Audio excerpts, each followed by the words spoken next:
Good afternoon and welcome to the Public Safety and Government Operations Committee meeting. I am Mark Conway, Chair of the committee and representative of the 4th District. In attendance today, we have, of course, myself, Chair of the committee representing the 4th, and we have Councilwoman Ramos representing the 14th District. Today, the committee will hear Bill 24-0507, Studying Report, Infrastructure and Urban Meadows. We also have here today Preston Lewis representing the Office of the President, and we have Nina Themelis representing the Mayor's Office. 24-0507, Studying Report, Infrastructure and Urban Meadows, for the purpose of requiring the Baltimore City Administrator, the Baltimore Office of Sustainability, and the Baltimore Commission on Sustainability to submit a report to the Mayor and City Council assessing the costs and benefits of installing and maintaining 100 acres of low-maintenance and self-sustaining native plant communities, otherwise known as urban meadows, and mapping vacant lots and existing areas with packed dirt that could be transformed into urban meadows and providing for a special effective date. This bill was introduced on April 8th, 2024 and sponsored by myself. So today is the second hearing on two sister bills, the first of which took place yesterday in Economic and Community Development. That first bill was called Manage Natural Landscapes and Native Plants, and that was geared towards making sure that we could plant more native plants throughout the city and not fine folks when it violates our housing code. And today's hearing is a discussion about urban meadows, which are self-sustaining communities of native grasses and plants that can replace some of the packed dirt and vacant lots that we see across the city. Urban meadows have the potential to provide a number of significant benefits. That includes stormwater, includes air quality. It also includes habitat and potentially pollinators. It can reduce the use of water. It can also provide green space in some of our neighborhoods that don't have quite as much green space. And one of the major other factors is it could be a major money saver. As we initially thought about this problem, this is a problem that goes back to my first year on the council when one of my colleagues asked during budget about how often we mow, where we mow, and how much it costs. It's a question that continues to come up every year during budget, and it really got me to begin to think about, do we even need to mow in all of these instances? And this is where urban meadows comes into play. So this bill seeks to explore the idea of the potential for urban meadows as a land management solution for city maintained properties, whether that be grassy medians or vacant lots, or really any place that we currently mow today. The idea right now, as drafted in the bill, is a 100-acre scenario. What would it cost? What would it look like? We are exploring amendments to that so that it makes sense. But I really, I'm looking forward to the opportunity to talk about the idea and see what makes sense, and hopefully learn about what this might look like if we want to explore it as an opportunity to achieve some of our sustainability goals and citywide goals into the future. So with that, I'm going to go into agency reports and hear a little bit about what our agencies had to say. So first and foremost, I'm going to turn it over to the City Solicitor's Office, which is not here. Nina, are you able to give us that report? Yes, Mr. Chair. So Nina Themelis, Director of Government Relations for the Mayor's Office. The Law Department stands by its report and can approve the bill for form and legal sufficiency. Excellent. Thank you, Nina. Next, we have the Office of Sustainability. I'm Amy Gilder-Basati, representing the Office of Sustainability. The Office of Sustainability stands by its report with the position of supporting the bill. Excellent, thank you. Next, we have the Department of Recreation and Parks. Hi, Matt Rescott with Forestry representing the department. I believe we are in support. I hope you're in support. So we have you down as no objection. Yeah, that sounds right. I'm just going through the memo. We'll come back to you just to clarify. Okay. Next, we have the Department of Public Works. Good afternoon, Chair and members of the committee. This is Alejandra Ivanovich from the Department of Public Works. We do not object to the passage of this bill, and we are willing to contribute any relevant information from the Department of Public Works in perspective to this report. I appreciate that. Thank you. Next, we have the Commission on Sustainability. Again, Amy Gilder Basati with the Office of Sustainability, representing the Commission on Sustainability. The Commission on Sustainability stands by its report, and their position is supporting the bill with amendments, and we've provided a set of 4 different amendments. Excellent. Do you feel comfortable talking about those suggestions now, or do you want to come back to that later? I can talk through them now if you prefer. That would be helpful. Sure. Yeah. So the commission first discussed the bill in May and developed a list of questions for Councilman Conway. They had a special meeting scheduled this past Monday to discuss the bill, and Councilman Conway attended and answered questions. And based on that discussion, they recommend 4 different areas for amendments. The first being adjusting the focus of the study and report from focusing only on urban meadows to focusing on sustainable vegetation management, so possibly incorporating other vegetation management methods in addition to urban meadows. And so there are several different lines within the bill that relate to that. The second set of amendments adjusts the kind of scope related to locations. And so rather than stating 100 acres, it adds up to 100 acres. And then it also, rather than a focus on vacant lots and areas of packed dirt, would adjust the scope for mapping to areas maintained by the city as mown grass. And then the third amendment provides an alternative definition for urban meadows, which is the USDA definition that's also included in the Office of Sustainability Bill Report. And that definition is urban meadows are defined for the purposes, or the amendment is defined for the purposes of the study and by the USDA as habitats dominated by grasses and other herbaceous species that can serve an important ecological role in the city's wildlife. And then the fourth set of amendments relates to the list of questions that the commission had developed, and it just provides for additional criteria that should be evaluated as far as the cost-benefit analysis included in the study. Excellent. Thank you, Amy. Next up, we have the Office of the City Administrator.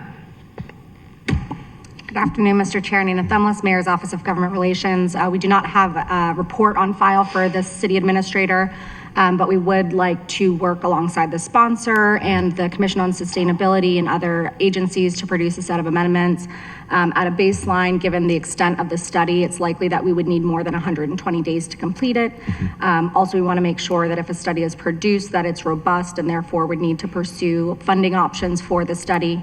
And ensure that all agencies that would likely need to provide information would be included as partner agencies for the study, such as DHCD, in order to ensure that the lots that are identified are in alignment with their comprehensive housing plan throughout the city. Outside of that, I think that many of the amendments that the Commission on Sustainability provided would be in alignment with the City Administrator's Office and and in alignment with the Mayor's priorities. So we just look forward to continued conversations. Wonderful. And I think that's a very reasonable request, especially because we're looking at expanding potentially expanding the scope. Next is the Department of Finance. Good afternoon, Mr. Chair. Gabriel Stewart-Sikowitz with the Department of Finance. We did not take a position on the matter. We don't anticipate a financial impact from the study itself. We can do it in-house. However, we do expect there to be financial impacts, both positive and negative, from the study's findings, and we hope that it will be incorporated into the budget process, just like any other budget priority. Excellent. Thank you, Gabe.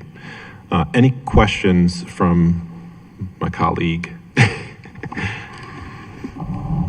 Thank you, Mr. Chair, and thanks for putting this bill together, and I'm glad we're having this hearing. I think I expressed in a side conversation with you yesterday, one of the things that I've been working on, and we can discuss whether I should include it in amendments here or we should do it separately, but I just wanted to, if you don't mind, take advantage of the time to mention it. Given all of the flooding problems I've been having in my district, we have had a lot of conversations about what are some of those solutions outside of the major expensive infrastructure solutions. And one of the things that has, again, just been talked about and we don't have an action plan quite yet is looking at where our hidden streams are, because the hidden streams are now overflowing with climate change happening, and where our vacant lots are currently. And we do have that data, thank you to the Office of Sustainability, and keeping those lots vacant and either foresting them or urban meadow or something so that they're used for flood mitigation in that regard. So, because if we're going to do the urban meadows as it's laid out in the bill and the way the Sustainability Commission was thinking about it, I would want to have some of that overlap, right? So that some of that, if we do acreage or if we do criteria, maybe one of the criteria is also flood mitigation, right? It's not the only answer to flood mitigation, but it is a big part of it. And so, hoping maybe that we can integrate that either here or I could do something separate, but just thinking about how all this intersects would be important, and I'm happy to share that information. But it's a big deal, really all over the city. And again, I'm not trying to take people's houses or anything like that to have flood mitigation. It's really looking at what's already a vacant lot and can we utilize it for flood mitigation? Obviously, taking into consideration the housing plan, but knowing that we've got this crisis really coming in terms of flooding, I want to make sure that we're taking all that into consideration. So I'm happy to come up with some amendments to add that criteria, or defer to you how you want to handle that. Yeah, I think we talked about this yesterday during the native plants bill, and I agree with you 100%. I think these are the kind of things that a consideration like urban meadows or reforesting certain parts of the city would make a lot of sense for. That was one of the recommendations that the Sustainability Commission recommended. There may be instances in which we currently have packed dirt or otherwise for which we can actually consider reforesting, and I would certainly say along waterways. This makes Even our underground waterways. especially our underground waterways, knowing that they flood, knowing that this is our, one of our main natural ways to mitigate some of the stormwater impacts that we're seeing. We should be thinking about those components. So I agree it should be a part of the study. I would love to work with you to figure out how to make it work. I don't know yet what that would mean by way of timeline, and I'm eager to work with the city administrator to consider that in the grand scheme of things. And of course, the Office of Sustainability, as we think about what considerations might come into play as we think about what we're trying to get from the study, and even more what it takes to actually complete the study. So, but yes, I'd be happy to do that. Any other additional thoughts from agencies as we consider this issue? We had a pretty robust discussion with the Sustainability Commission, but I'm curious if there are additional thoughts or concerns or... Please, go ahead, Councilwoman. Thank you. I'm sorry to interrupt. I just had another question about your initial thoughts on where you would want to sort of target this. I mean, I'm thinking flood mitigation, but it could be some other purpose of what it's supposed to do that, maybe we need to clarify and be, because it's one thing to just sort of say urban meadows everywhere, but it's, again, we're using some of our vacant lots for housing eventually, but we certainly want to have a purpose for why we're doing it. So I'm just curious what your take on that was initially when you thought about the bill. Sure. It's multifaceted. I would expect that certainly there's the concept of, these are not meadows, but for reforesting areas and sort of returning plots of land to the wild of sorts. And I think adding green space to certain neighborhoods by doing so. I think there's the consideration for stormwater mitigation. We have credits and requirements that we have to meet by way of the EPA, and this can actually help us accomplish some of those considerations. I think, it's pretty also important by way of green space in certain communities. So there's a consideration of vacant lots, open space, and open properties that are currently just packed dirt right now. And or they are being mowed, maybe really unnecessarily. No one's really using the land otherwise. And there's a big question about, whether or not the effort that we're putting into mowing that land can be better served in strategically turning it into a meadow that we'd have to touch less often, which would hopefully reduce some of the burden for DPW to go out there and mow, knowing that we have a pretty intense mowing season during the summer.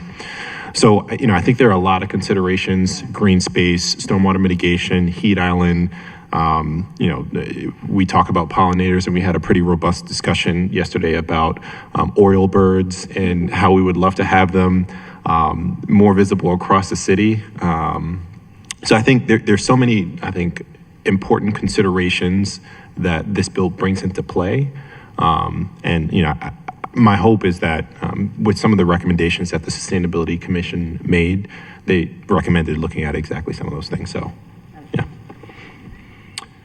All right. I've had a lot of questions and personal conversations. I can't think of anything that I necessarily want to ask the agencies. I know that we're going to be working on some amendments so that this is an inclusive study and one that has enough time to be done thoroughly. So I don't have any more questions. If you don't, we're going to open up to public testimony. And so while Tony goes and gets the sign-up sheet, there's an opportunity to testify for those in person. And then for those who are joining us virtually, please use the raise hand function and we'll acknowledge you to allow you to testify. Thank you. All right, so first up, we have Bill Updike. And Bill, you can walk to the podium and press the button on the right, and it should light up, and you can move the mic up if that helps you. All right, great.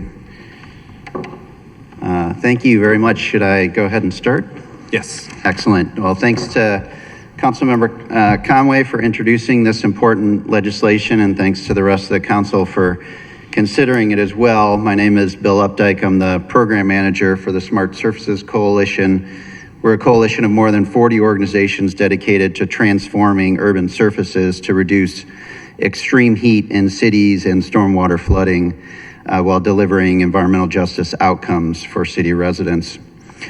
We've been working with Councilmember Conway and others in Baltimore for a number of years and have conducted a benefit cost analysis for the city that revealed that resilient infrastructure transformations could lead to more than $5 billion in net financial benefits to the city and a summertime reduction of more than 5 degrees Fahrenheit, with greater temperature reductions in some neighborhoods, while also reducing 80 million metric tons of carbon dioxide equivalent emissions. It's pretty impressive numbers.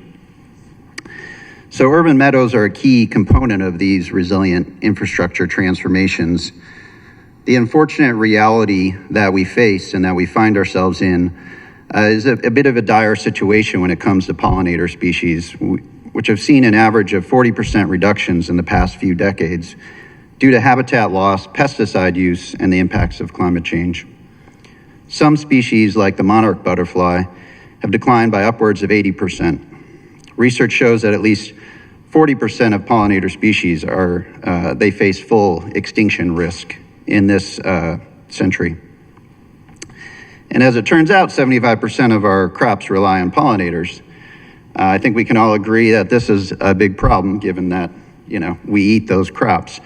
collectively. Simply put, with the reduction of pollinator species, our food sources are seriously at risk.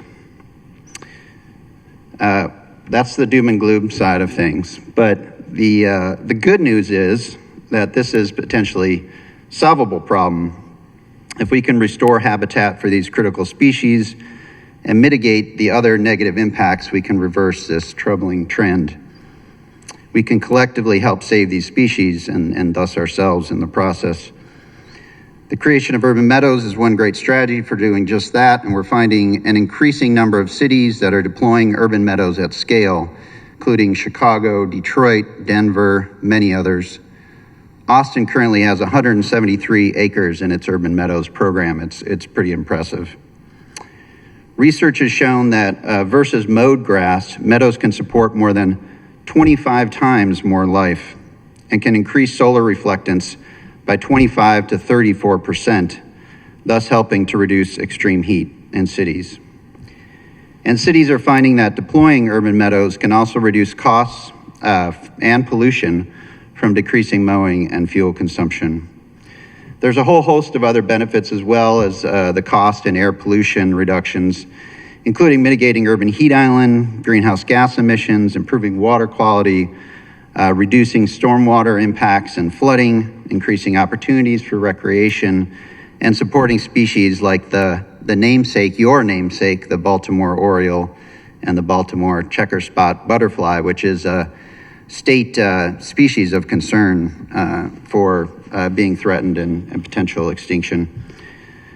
Cities have hundreds of acres of mowed grass, areas that are currently not used for other purposes that can be converted to meadows.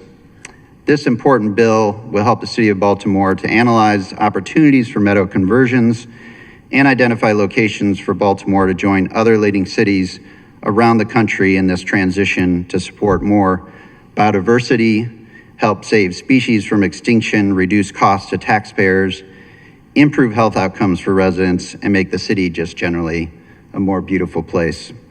So thanks again for the opportunity to speak with you all today, and thanks for considering this legislation.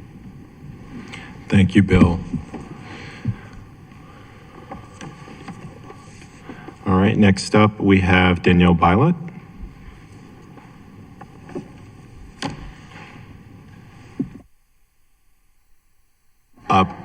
You turn on the mic.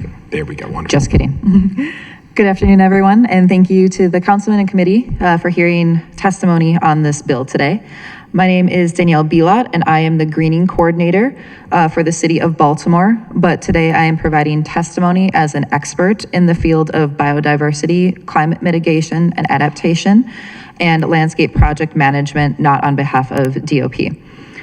I know firsthand the time, effort, cost, maintenance, research methods, and community support necessary for biodiversity projects, especially pilot projects, to take place.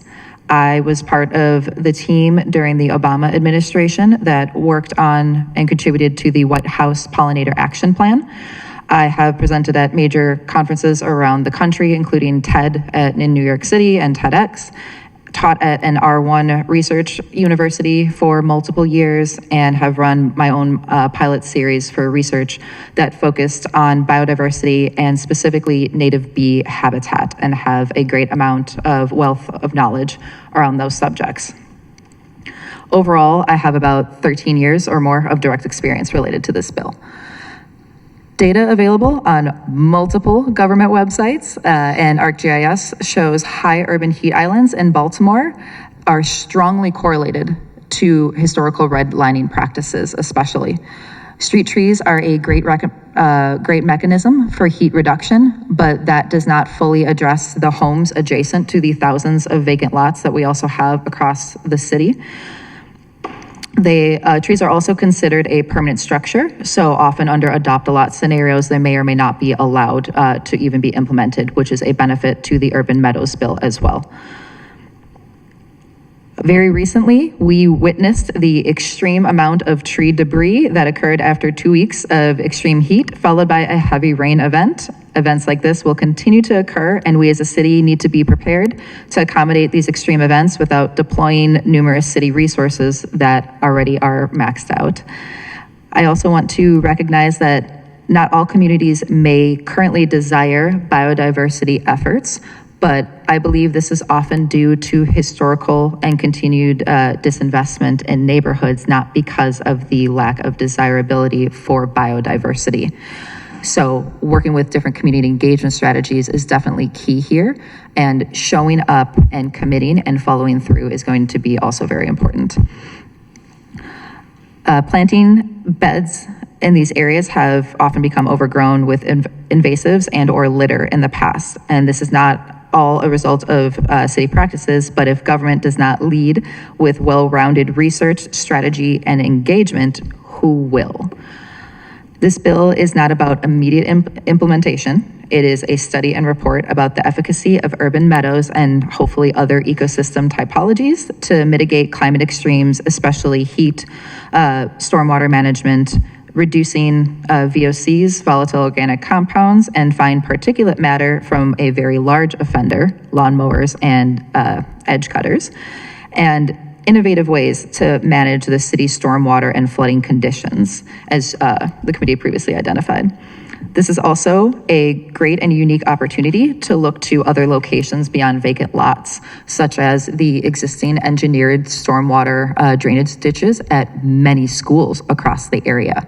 This is one way to combine educational opportunities with biodiverse ecosystems and environmental education as part, especially of the curriculum in our 21st century schools that are doing amazing work across the city.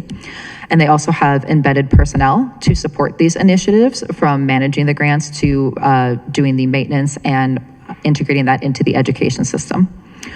We do not need to know the details yet. There are great ample grant opportunities available and topic specialists, such as myself, who are willing to provide a great deal of insight and expertise when and if it comes time for implementation and for writing grants. By approving this bill, I hope that we would be sending a message to the residents of Baltimore that says your council supports research and expert consults to help us guide to a more equitable and environmentally just futures, because climate extremes affect all of us, and what happens to one of us happens to all of us. And I thought it was interesting because I recently asked someone about their professional passion and what they are most motivated to support or change in Baltimore. And their response was environmental justice efforts, because when our environment is sick, we are also sick. And this bill is just one step towards healing for us all. Thank you. Thank you, Danielle. And we are very fortunate to have your expertise in the city, especially should we have the opportunity to implement something like this bill is doing research on. Is there anyone else here who is looking to testify? If so, please feel free to walk up to the podium. Is there anyone joining us virtually who wants to testify? If you would like to, please use the raise hand function. All right, we have no testimony. We're going to close public testimony. Any further questions, thoughts, or otherwise? I want to thank especially the two folks who came here to testify. I'm really looking forward to leveraging your expertise as we explore this as an option for land management for the city, going forward. Looking forward to working with the city administrator's office to think about an appropriate timeline, and even more with the feedback from the Office of Sustainability and the Sustainability Commission, making sure that we're getting a comprehensive report and a robust report. So thank everyone here today, and look forward to bringing this bill back after we've worked out the amendments for a vote. With that, we are going to go into recess. Thank you.